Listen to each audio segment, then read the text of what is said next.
The heat is on here at Luce, where the culinary clash continues.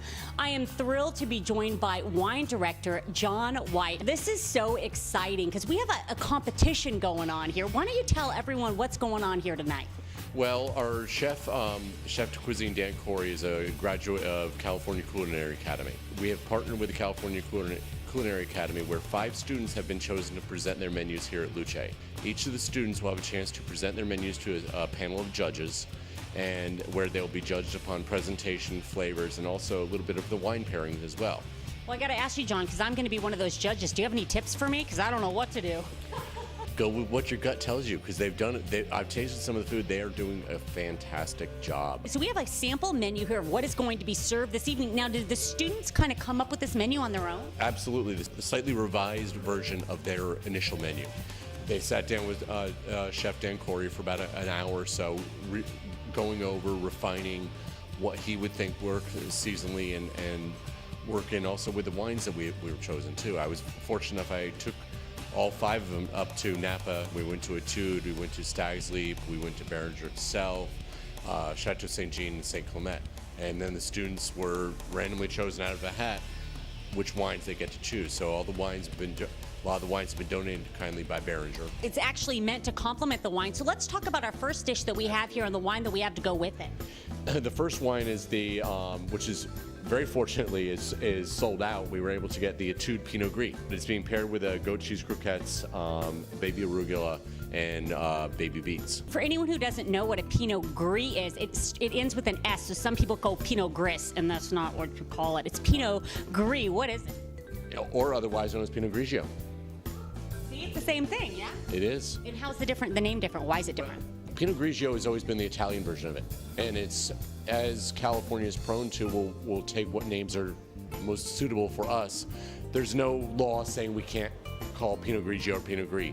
So generally speaking, Pinot Grigio tends to be a lot lighter and crisper. This particular version is a little bit more round, a little bit more fruit forward, but still really nice acidity, kind of playing off the goat cheese as well. And now if you order like a Pinot Gris on the menu, you can sound like kind of fancy, like you know what you're talking about. Absolutely. Then for our entree, we have the 2008 Etude Pinot Noir from Carneros.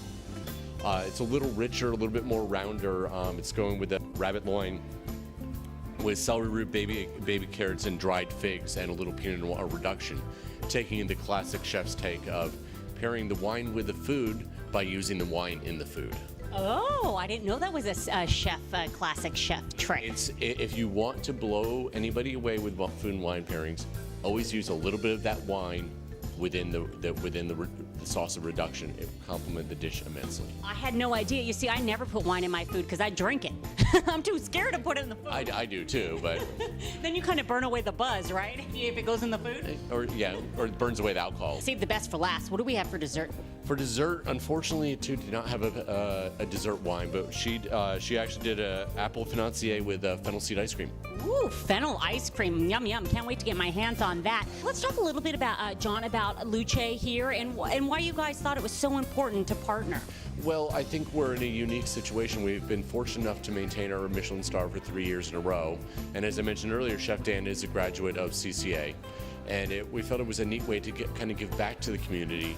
And for me, it's been absolutely educational and fun taking the students up to Napa and Sonoma and talking about wine and food. A lot of them were absolutely blown away by the thought processes, and I think we made a huge impression upon them on how important wine is to pair with food. And it must feel really good for you to be kind of pass on your love of wine to the next generation of winos and foodies and chefs. Absolutely, and I just hope we can touch some of them enough where they'll take the knowledge we've communicated here to them and play with it in their own restaurants and not be involved just only in the food, but pay attention to how the wine interacts with the food, because it can transform a meal.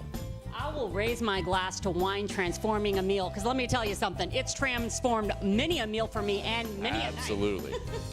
And hopefully many more. Many more. Cheers. Cheers.